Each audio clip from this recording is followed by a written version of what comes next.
Welcome to the 2020 Refinitiv Lipper Fund Awards here in Zurich. Hagen-Holger, thank you for joining us. Now, investing with ESG factors and sustainable investments are a key focus for DNB. Tell us about your investment strategy in this space exactly. Yes, thank you, Martina. Of course, DNB is one of the pioneers in adding ESG factors to portfolio management.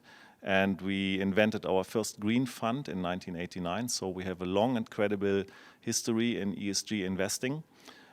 In this particular fund, the main focus is on carbon emission and future reduction of carbon emissions. So the investment strategy is based on a pure fundamental bottom-up stock selection process where we focus on future carbon reduction. Now, DNB focuses on investments in stock markets in developed economies. When we look at different sectors and different countries, where do you see the best value at the moment? Yes, as mentioned before, the asset allocation is a result of our stock selection or bottom-up stock selection process. At the moment, we find best ideas in the United States, Canada and European Union, which is roughly 87% of our portfolio. Let me explain two key allocations we look at. The first thing is the green energy production, which is very important for us. It's roughly 31%.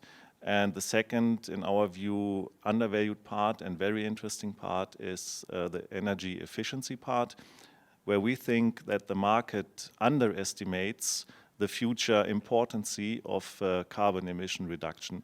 So this is the second part, is 24% of the portfolio right now. Let's not only talk about the opportunities in terms of asset allocation in 2020, but also the challenges and the risks when it comes to investing in ESG. Is this a lack of regulation, lack of ratings, or even greenwashing? What is your opinion? Yes, good question. Greenwashing is always a topic in our industry and especially in ESG.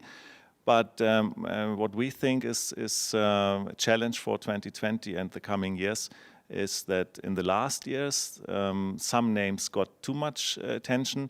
So they are, in our opinion, overvalued. Clearly, this was a momentum driven. Last year, we had a fantastic stock market. But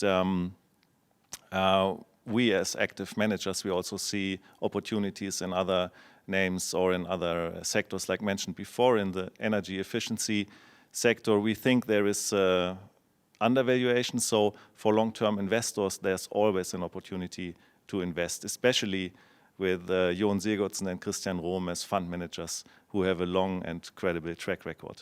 Thank you so much for joining us and congratulations again on winning the award. Thank you, Martina.